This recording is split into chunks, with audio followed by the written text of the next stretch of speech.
Assalamualaikum warahmatullahi wabarakatuh. Jumpa kembali bersama saya Adi di channel Ngulik Sejarah.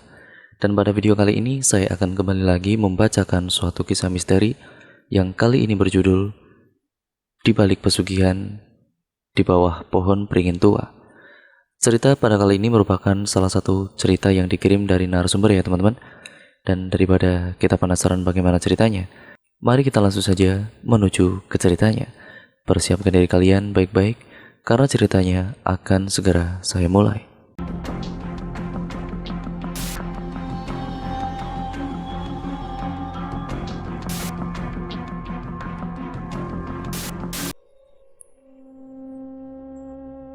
Untuk kali ini saya akan menceritakan kisah pengalaman yang datangnya dari salah satu narasumber, sebut saja namanya Wawan. Ini cerita beliau tentang kesaksiannya melihat temannya ritual ke tempat pesugihan. Tapi tempat ini bukan satu tempat yang biasa didatangi seperti gua, lereng gunung, maupun area pemakaman umum.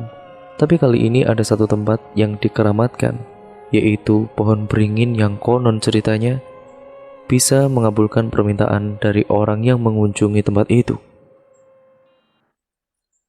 Wawan ini salah satu orang yang menjadi saksi tetangganya yang juga termasuk temannya sendiri, sebut saja namanya Pandu. Hidup di tanah rantau untuk mencukupi kebutuhan keluarganya, yang pada saat itu Pandu dalam keadaan yang bisa dibilang sangat benar-benar kesusahan. Kesehariannya sebagai pedagang keliling di sekolah-sekolah dasar dengan modal hasil hutang dari beberapa temannya dan juga hutang bank yang digunakan untuk membuat gerobak dan juga untuk modal dia berdagang. Setiap harinya setelah berjualan di sekolahan, Pandu ini menjajakan dagangannya dari satu kampung ke kampung yang lainnya. Nah, waktu itu Wawan yang sebagai pekerja pabrik dan juga kebetulan dia shift pagi. Malam harinya, Wawan kemudian diajak oleh Pandu ke salah satu tempat, ya tepatnya ke belakang makam yang terdapat sebuah pohon beringin yang benar-benar sangat besar dan usianya mungkin sudah ratusan tahun. Nah, disitulah Pandu melakukan ritual yang pada saat itu Wawan disuruh untuk menunggu dari kejauhan. Karena menurut cerita sesepuh di desa itu, jika orang yang akan berkunjung ke pohon beringin itu harus membawa syarat-syarat yang sudah didapatkan menurut informasi dari sesepuh setempat. Itu bertujuan agar apa yang diinginkannya kemudian ia bisa terwujud melalui ritual yang dilakukan di bawah pohon beringin itu. Wawan yang malam itu disuruh untuk menunggu di depan pemakaman sampai hampir subuh. Pandu baru keluar dari area pohon itu. Setelah Pandu keluar, dia kemudian menceritakan tentang apa yang dialaminya sewaktu dia itu ritual di bawah pohon beringin dengan membawa kemenyan, kembang 7 rupa, dupa, dan berbagai sesaji lainnya. Saat Pandu ini membakar dupa dan juga kemenyan dan tidak lupa membaca mantra yang dia dapatkan dari dukun setempat, dia ditemui sosok hitam yang berbadan besar dan berbulu seperti sosok genderuwo. Awalnya yang dilihat Pandu itu masih setengah badan saja, hanya sebagian pundak dan juga kepala yang berada di balik pohon beringin. Saat Pandu ini mencoba untuk melihatnya secara jeli, tatapan mata yang keluar di balik pohon beringin itu sangat-sangat menyeramkan. Tatapannya tajam dengan mata yang merah menyala membuat Pandu ini sempat ketakutan sampai bulu kuduknya ini merinding. Keringatnya sampai bercucuran, tapi karena keinginan dan hasrat yang harus dilakukan demi memenuhi kebutuhan hidupnya. Ya, dan juga pada kali itu harus menutupi hutang piutang yang waktu itu harus dipertanggungjawabkan. Pandu ini mencoba meredamkan segala ketakutannya, sampai Pandu harus melewati beberapa hal mistis dari sosok-sosok aneh yang ada di sekitar pohon beringin itu. Mulai dari sosok pocong yang berdiri tepat di hadapannya, di sekelilingnya pun Pandu melihat sosok anak kecil yang lari-larian, selayaknya bermain-main dengan teman-temannya. Sedangkan malam itu hanya Pandu sendiri yang ada di belakang makam, tepatnya di bawah pohon beringin besar tersebut. Dengan suasana yang sangat mencekam setelah beberapa penampakan itu datang, sosok di balik pohon beringin yang tadi dia lihat itu mata merah menyala dengan sosok wajah yang berbulu, bahkan seluruh tubuhnya ini berbulu sangat lebat. Dan sosok itu ternyata semakin mewujudkan dirinya dengan postur tubuh yang benar-benar sangat besar. Rasa takutnya Pandu pun ya kian mencuat, tapi di balik rasa takutnya ini Pandu mengutarakan segala keinginannya. Dia mengutarakan agar apa yang dilakukannya setiap hari dengan berjualan keliling itu, dia bisa mendapatkan kekayaan dan bisa memperoleh keuntungan yang sangat besar. Setelah ditemui sosok tersebut, ya sosok yang berbulu yang biasa disebut genderuwo itu, namun tingginya benar-benar sangat tinggi besar. Setelah Pandu mengutarakan segala keinginannya, namun sosok itu pun tidak merespon sama sekali, hanya berdiri dengan tegak dengan mata yang menyorot kepada Pandu. Setelah Pandu selesai mengutarakan segala keinginannya, sosok itu seketika itu juga kemudian menghilang. Sampai Pandu bingung harus bilang apa lagi. Sementara sosok itu hilang diikuti dengan penampakan yang lain. Tidak berselang lama kemudian, Pandu merasa ritual itu sudah cukup.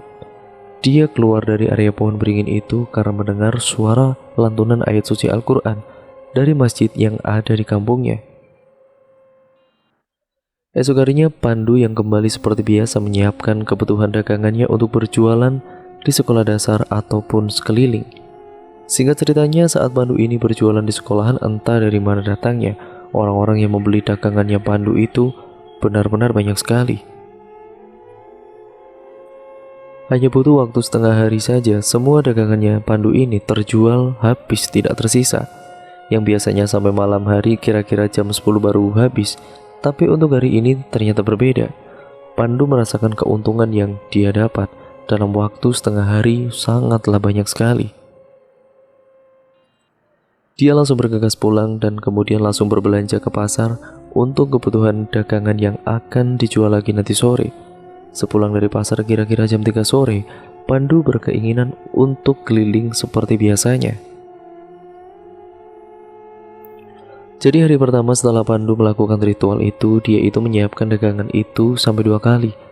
Dan hasil yang dia dapat itu sangat luar biasa. Sangat berbeda dari sebelum dia melakukan ritual pesugihan itu. Semua dagangannya benar-benar terjual semua.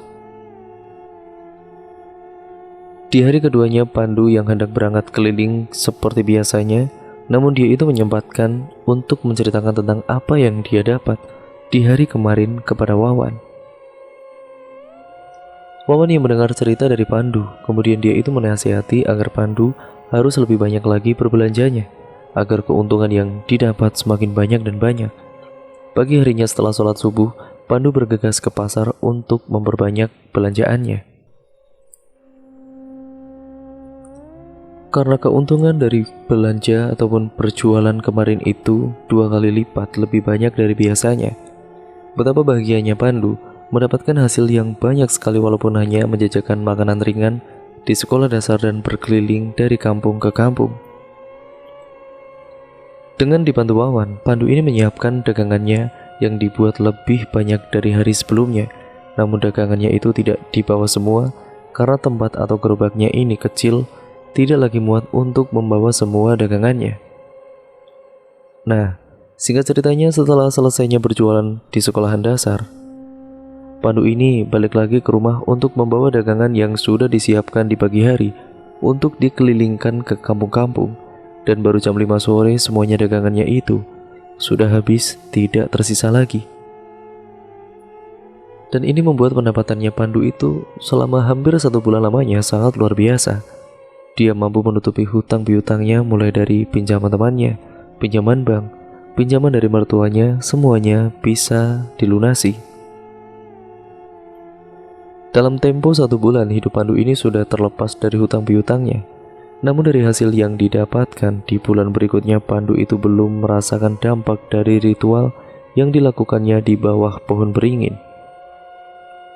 1 bulan, 2 bulan, 3 bulan, sampai setengah tahun lamanya, Pandu ini selalu melakukan ritual di setiap malamnya dengan membawa berbagai macam sesaji dan ditemani Wawan di depan pemakaman. Dalam kurun waktu 1 tahun, Pandu rutin melakukan ritual itu. Dia mampu membeli motor baru dan mampu menghidupi anak dan istrinya yang hidup di kampung karena Pandu ini datang ke kota dengan bekal seadanya. Dia itu nekat ke kota untuk mencari pekerjaan agar kehidupannya di kampung ini membaik.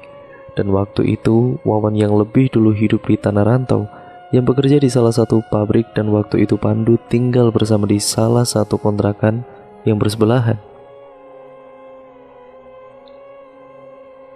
Berkat informasi yang didapat dari seseorang untuk melakukan ritual di bawah pohon beringin, setelah 1 tahun Pandu itu mengalami kesuksesan dan dia itu sudah mampu membeli motor baru dan kehidupannya pun sudah sangat layak. Akan tetapi, di balik kebahagiaan waktu itu, istrinya mengabarkan kalau orang tuanya Pandu ternyata meninggal dunia. Dari kematian orang tuanya ini, Pandu mulai berpikiran, apakah ini dampak dari ritual di bawah pohon beringin yang saya lakukan setiap harinya? Wawan sendiri pun beranggapan seperti itu, tapi Pandu sendiri tidak mendapatkan firasat apapun, entah itu mimpi atau keanehan yang dirasakan itu. Sama sekali dia tidak mengalaminya, yang menunjukkan bahwa orang tuanya akan meninggal dunia. Tapi apa yang dialami oleh orang tuanya yang meninggal dunia, Pandu ini mendapatkan cerita dari istrinya kalau orang tuanya meninggal secara mendadak atau tiba-tiba. Hanya dalam kurun waktu 3 hari saja jatuh dari kamar mandi dan sempat dibawa ke rumah sakit. Di rumah sakit pun hanya diperiksa, tidak sampai dirawat inap. Namun sepulangnya dari rumah sakit, entah sebab apa, tiba-tiba tubuh orang tuanya Pandu ini kejang-kejang dengan mata yang melotot dan berujung meninggal dunia. Wawan yang sebagai temannya ini bertanya, ya apakah mungkin kematian atau meninggalnya orang tuamu itu ada kaitannya dengan kesuksesanmu setelah kamu ritual di bawah pohon beringin itu? Tapi saya tidak merasakan firasat apapun. Ya, semua itu baik-baik saja, tidak ada kejanggalan yang saya rasakan. Bahkan kamu lihat sendiri kan, saya kesehariannya itu bagaimana. Setelah obrolan tentang orang tuanya yang meninggal, Pandu tetap melanjutkan ritualnya di bawah pohon beringin yang sekarang dilakukan di setiap 1 bulan sekali, tepatnya setiap malam Jumat Kliwon. Wawan yang sudah 1 tahun menemani Pandu ritual, Pandu sudah tidak mengalami ketakutan lagi karena dia pun sudah terbiasa ke tempat itu. Pandu menceritakan bahwa selama ritual itu, dia yang memang di awal merasakan ketakutan. Tapi setelah beberapa kali melakukan ritual, Pandu merasa nyaman dan merasa tenang berada di pohon beringin itu. Setiap bulan ia mendatangi pohon beringin dengan membawa syarat-syarat yang sudah disarankan. Nah, dengan itu singkat ceritanya, berkat ritual yang rutin dilakukan, kesuksesannya Pandu semakin bertambah dan orang-orang di sekitar kontrakannya ini sampai keheran-heran. Seorang pendatang yang bisa sukses hanya berjualan makanan ringan di sekolah dasar dan keliling dari satu kampung ke kampung lainnya, sampai Pandu ini kewalahan dalam dagangannya dan dia membutuhkan karyawan untuk berjualan di setiap sekolah dan keliling di setiap desa-desa. Dari itu semua membuat Pandu semakin dikenal di lingkungan tempat tinggalnya. Setelah kematian orang tuanya Pandu, kemudian kesuksesannya itu benar-benar semakin meningkat drastis atau semakin naik, yang diperlihatkan dengan mengajak orang-orang di sekitar tempat tinggalnya sebagai karyawannya. Mulai bekerja dari pekerja sapu jalanan, orang yang memang tidak punya pekerjaan diajak untuk ikut bekerja dengannya tanpa harus mengeluarkan modal. Satu persatu warga sekitar tergiur sampai hampir 4 bulan kesuksesan kian luar biasa. Hasil dari usahanya ini membuat Pandu ini bisa untuk merenovasi rumah yang ada di kampungnya dan bisa mencukupi kebutuhan anak istri yang tadinya hidup pas-pasan atau terbilang susah, sekarang bisa serba kecukupan.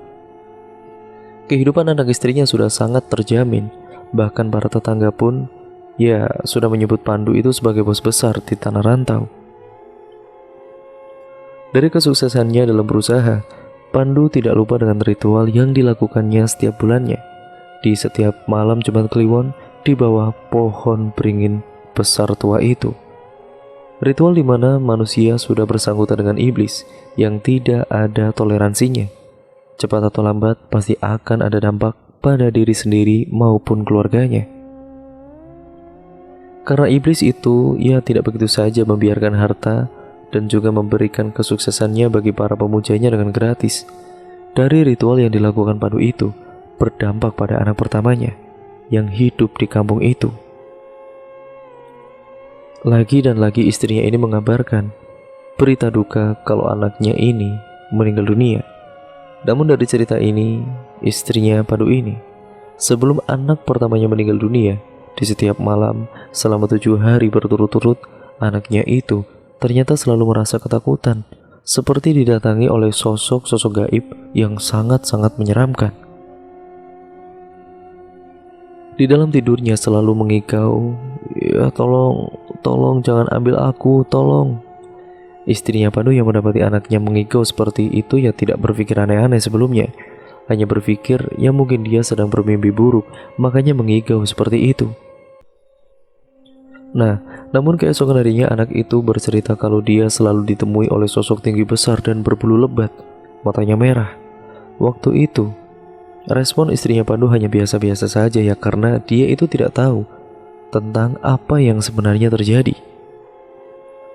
Tapi teriakan dan jeritan di tengah malam selalu mengusik dan juga tepatnya di malam Jumat Kliwon anaknya Pandu ini teriak begitu kerasnya dengan mata yang melotot dan tangannya ini memegang lehernya seakan-akan ada orang yang mencekiknya. Kejadian itu berselang 15 menit dan pada akhirnya anaknya Pandu pun terjatuh tidak sadarkan diri. Para tetangga yang berdatangan ikut membantu mengangkat tubuh anak itu, namun ada salah satu warga yang berujar kalau anaknya Pandu ini sudah tidak bernafas lagi atau sudah meninggal dunia. Jadi sosok hitam bertubuh besar dengan badan yang berbulu serta dengan sorot mata yang berwarna merah menyala itu sering menghantui anak pertamanya Pandu yang pada akhirnya meninggal dunia. Lantas dari kejadian itu membuat Wawan semakin yakin kalau meninggalnya anaknya Pandu yang pertama itu disebabkan oleh ritual yang dilakukan Pandu sendiri. Dan semenjak kematian anaknya ini, Pandu mulai merasakan gejolak di dalam hatinya. Yang pada kala itu memang setelah kematian anaknya, usahanya Pandu semakin sukses tapi hatinya tersiksa. Karena apa yang didapatkan itu tujuan utamanya untuk membahagiakan keluarganya, terutama anak-anaknya itu. Tapi pada kenyataannya orang tuanya justru meninggal dunia. Anak pertamanya pun kemudian sudah tiada juga. Singkat ceritanya, kesuksesan Pandu yang mampu mengajak orang-orang di sekitarnya ikut bekerja dengannya itu, ya sampai ada 20 orang. Di setiap bulannya salah satu karyawan itu pasti ada yang meninggal dunia secara mendadak atau tiba-tiba. Warga sekitar yang sudah mulai curiga dengan Pandu dari beberapa warga termasuk keluarga korban dengan ramai-ramai mendatangi rumah yang dibangun oleh Pandu yang dikhususkan untuk karyawan-karyawannya. Pandu yang diduga telah melakukan pesugihan dengan menebalkan para karyawannya. Pandu sempat diusir dari tempat tinggalnya itu. Orang berdatang, kau sukses karena pesugihan kan? Dengan kesuksesan yang kau dapat, kau menebalkan anakku. Daripada kau merasakan warga sekitar, lebih baik kau pergi dari desa ini sekarang juga, ujar salah satu orang tua korban. Pergi sana, pergi dari desa ini, seru beberapa warga. Setelah Pandu ini diusir, Wawan mendengar kabar kalau Pandu masih melakukan ritual di bawah pohon beringin. Walaupun sudah dikuncing warga sana sini, Pandu masih tidak mau menghentikan usahanya. Dia masih melanjutkan ritual di setiap malam Jumat Kliwon. Dan singkat ceritanya, Pandu yang dipergoki oleh beberapa warga saat dirinya datang ke area pemakaman yang tujuan utamanya Pandu yaitu pohon beringin besar itu. Tidak hanya 1 atau 2 kali warga melihat dan memergoki Pandu melakukan ritual. Dan pada kala itu karena warga ini sudah geram dengan tingkah Pandu atau kelakuan Pandu, saat Pandu sedang melakukan ritual, beberapa warga menemui Pandu dan langsung menyeretnya keluar dari area pemakaman. Kau itu tak kapok-kapok, sudah menumbalkan banyak orang tapi tidak sadar diri juga. Pandu yang pada kala itu diusir agar tidak lagi datang ke area pohon beringin itu. Semenjak itu, setiap malam Jumat Kliwon area pemakaman itu ada beberapa warga yang berjaga agar tidak ada orang yang melakukan ritual di situ lagi. Setelah hampir setengah tahun setiap malam Jumat Kliwon, tempat ritual itu selalu dijaga, membuat Pandu sudah tidak bisa melakukan ritualnya lagi, yang akhirnya berdampak pada usahanya Pandu. Rumah yang dibangun Pandu dari hasil ritualnya itu dibakar oleh warga sekitar. Usahanya pun sudah terpenggalai. Pandu pun memutuskan untuk pulang kampung dan hidup tenang di sana. Setelah Pandu terputus dengan sesembahan pesugihannya ini, tidak butuh waktu lama berdampak pada kekayaannya, termasuk keluarganya Pandu sendiri. Kabar tentang Pandu yang melakukan ritual itu sudah menyebar di desanya juga. Istrinya yang sudah harus mengalami kegilaan, ya karena tidak kuat menghadapi segala kunjingan dari warga sekitar, dan juga istrinya Pandu ini selalu dihantui oleh sesosok gendruwo yang membuat istrinya ini benar-benar gila, dan karena itu dihantui di setiap malamnya, yang membuat istrinya Pandu akhirnya meninggal dunia. Satu persatu harta milik Pandu ini benar-benar habis. Dari berbagai macam cara, ada yang tertipu, ada yang diambil paksa dan sebagainya. Orang tuanya yang sudah meninggal dunia, anak pertamanya dan juga istrinya akhirnya meninggal dunia juga. Dan sekarang hanya tersisa Pandu dan kedua anaknya. Demi menyelamatkan dua anaknya ini yang masih hidup, Pandu yang sudah berhenti melakukan ritual dan dua anaknya ini ditempatkan di rumah pamannya agar mereka tidak menjadi incaran dari sang gendruwo. Setelah anaknya itu dipindahkan, yang menjadi korbannya adalah Pandu sendiri. Setiap hari selalu dicemooh oleh warga sekitar. Batinnya yang sudah tidak kuat menerima itu semua membuat Pandu akhirnya bunuh diri di dalam rumahnya sendiri. Tetangga sebelah yang menemukan jasad Pandu dengan mata yang melotot serta lidah yang keluar sampai bergidik ngeri melihatnya. Sekarang rumah yang dibangun dengan uang hasil ritual tidak dihuni lagi. Karena takut akan menjadi korban dari sesembahannya, sosok penunggu pohon beringin yang berwujud gendruwo yang benar-benar sangat raksasa itu. Anak-anaknya yang hidup jauh dari desa itu ikut dengan pamannya sekarang sudah tumbuh besar dan tidak mau mengunjungi rumah itu lagi, takut akan menjadi incaran sosok gendruwo itu. Dari kisah ini semoga kita bisa mengambil hikmahnya ya teman-teman, bahwa setiap tipu daya iblis dalam bentuk apapun itu, ritual apapun itu, pasti akan ada dampak yang harus ditanggungnya, karena iblis tidak akan memberikan itu secara cuma-cuma. Dan cerita pun akhirnya selesai sampai di sini ya teman-teman. Terima kasih untuk kalian semua yang sudah menyimak video kali ini. Bagaimana ceritanya menurut kalian? Kalian komen di kolom komentar ya teman-teman. Dan jangan lupa untuk kalian like serta share video kali ini sebanyak-banyaknya, agar channel ini bisa berkembang menjadi channel yang jauh lebih baik lagi. Dan untuk kalian juga yang belum subscribe, kalian harus subscribe channel ini ya teman-teman. Dan jangan lupa pula untuk kalian klik tombol lonceng notifikasinya, agar kalian tidak ketinggalan video terbaru selanjutnya dari channel ini. Kurang lebihnya mohon maaf. Sekian dan terima kasih, sampai berjumpa di video yang selanjutnya. Wassalamualaikum warahmatullahi wabarakatuh.